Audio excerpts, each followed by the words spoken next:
Hello, my name's Carol. I've told you stories before on YouTube, and I have particular interest in legends, and I'm going to tell you a story today about a little wind called Jiao, who saved a whole village from starvation.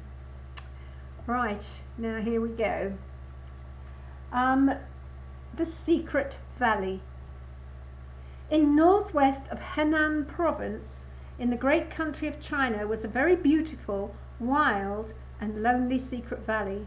Grasses and bushes grew there, and a sea of jujube trees. But no one knew they were there, and no one came. The seasons came and went in the secret valley. The most beautiful was the autumn, when the fruit of the jujube trees turned from green to red, making the trees look as if they had 1,000 little red Chinese lanterns hanging on each of them.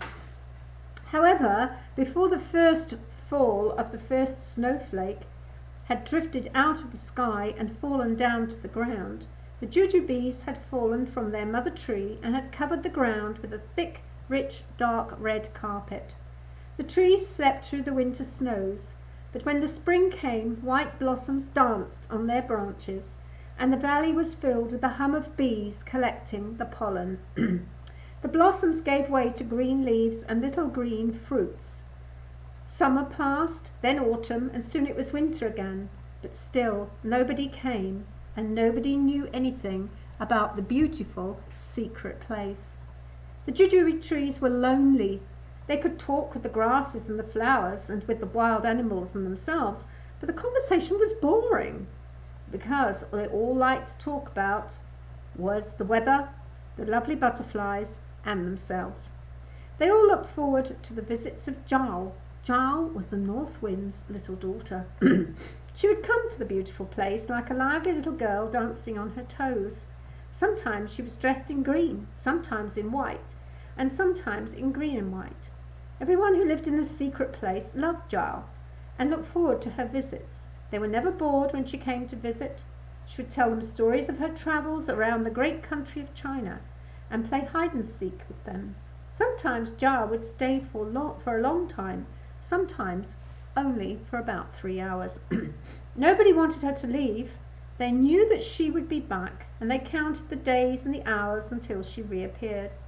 And life went on like this, year after year after year.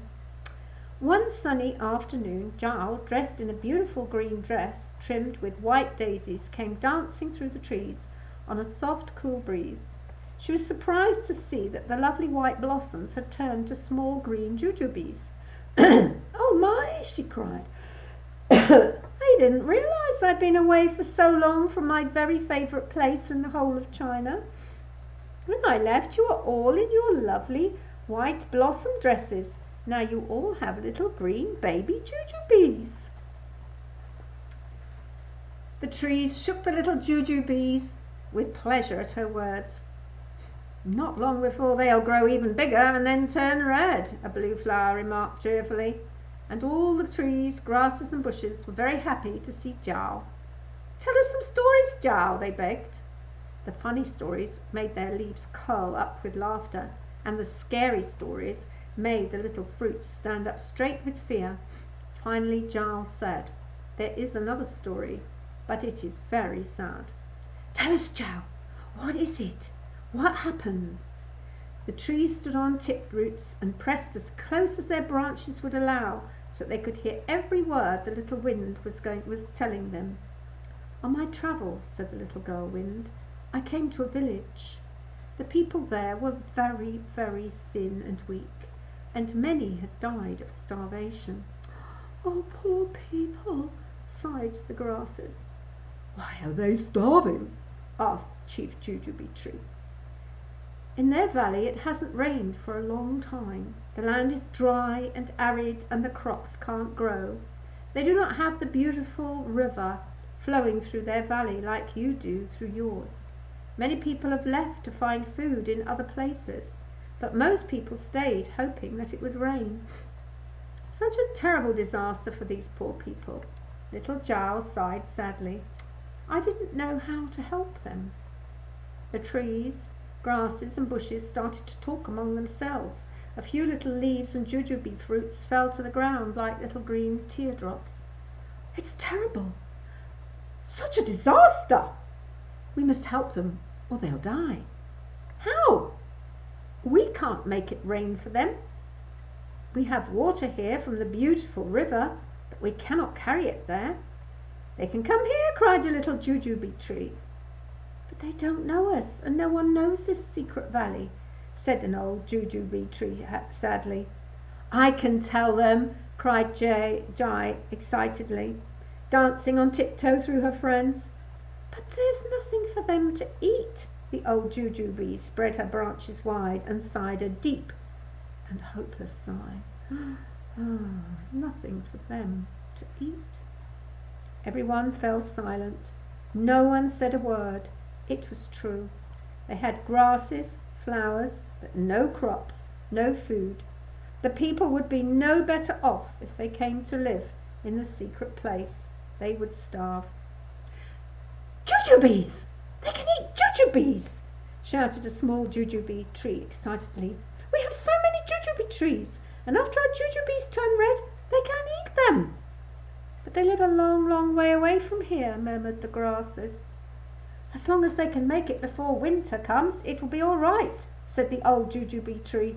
"Thank you, my friends," cried the little wind. "I will go and fetch them and show them the way to this lovely valley." And with a hop, skip, and a jump, she rose above the treetops and disappeared over the mountain ranges. "Good luck, Jiao," called the trees. "We will be waiting for you." Jiao rescues the villagers. Jiao flew as fast as she could over the mountain ranges, through dense forests, until at last she reached the starving people in the very south of China. It was very late when she got there, and the moon was rising above the mountains. Jiao heard someone singing softly. She crept up to the log cabin and slipped through a crack in the door. There she saw an old man, his eyes closed, sitting on an old wooden chair, cradling his sleeping 3-year-old grandson. Jiao danced up to the old man and gently touched his shoulder. The old man jumped up with surprise when he saw the little wind child standing in front of him. "Who are you? Where did you come from? I've never seen you in this village before." "So do not be afraid. My name is Jiao, and I've come here to help you." "How? Can't you see? There on the blue plate are my last 4 mantou. Once we've eaten them, I and my grandson will die." Then Jiao told him all about the beautiful valley where the jujube trees lived. She told him about the river, the fertile land, the flowers, the grasses, and the friendly trees. "You can eat the jujubes, plant corn and wheat and other crops, and you won't starve ever again," said the little wind. Hearing the sound of voices, the little boy woke up. Yeah, I's hungry. I want mantou," he said. "Let's save them for tomorrow," soothed the old man. The old man turned to Jiao. "This place you spoke of, where is it? How can I get there with my grandson?" Before he wiped a tear from his old eyes. "He is all I have left. He is my life." The little wind spoke softly. "It's a long way away from here, and it will take many days of walking, but I will go with you to guide you." "Xie, thank you so much. At least we now have hope." The old man smiled at Jiao. "Please go and tell the villagers, and we will set out on our journey tomorrow morning early," replied Jiao. The old man left Jiao looking after his grandson and went to tell everyone the good news. "She must be a good fairy come to save us. Perhaps the Jade Emperor who lives in the heavens sent her," said some of the villagers, and they all decided to follow Jiao. Danger on the journey.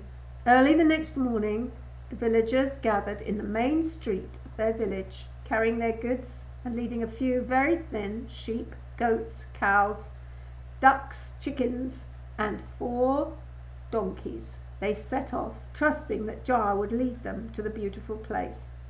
First they walked along the well-known made roads, but progress was slow. Jiao knew that they would have to take some shortcuts over the mountains if they were to be in the beautiful valley of jujubes before the autumn came, so she suggested that they took some byroads. The villagers walked all day and at night time they slept in little shelters they made from branches and dry grass. The mothers led their children by the hand, and sometimes one of the old men would give a child a piggyback or a shoulder ride. The men took it in turns at night to keep watch over the camp and the animals, and for their food they grubbed roots out of the dry earth and hunted for small animals and ate those. The animals ate whatever they could find.